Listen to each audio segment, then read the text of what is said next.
আমার কষ্টের কথা কই না। এডু বয়সে কাকা আমি মানুষের হাতে পাও ধরলেও বাসের মধ্যে উঠে পাও ধরে ভিক্ষা চাই।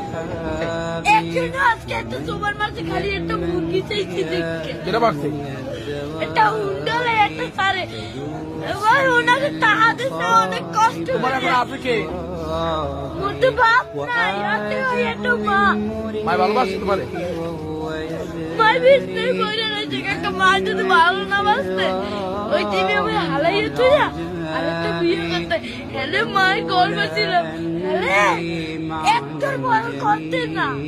যারা এতিমকে পছন্দ করে না, এতিমকে তাড়িয়ে দেয়, তাদেরকে আল্লাহ পছন্দ করেন। আল্লাহ তাআলা বলেন আরাআইতাল্লাযী ইউকাযযিবু বিদ্দীন ফাযালিকাল্লাযী ইয়াদউল ইয়াতীম। যারা আখিরাতকে অবিশ্বাস করে তারাই এতিমকে ঘাড় ধাক্কা দিয়ে তাড়িয়ে দেয়। কোন বিশ্বাসী কখনো এতিমের সাথে খারাপ আচরণ করে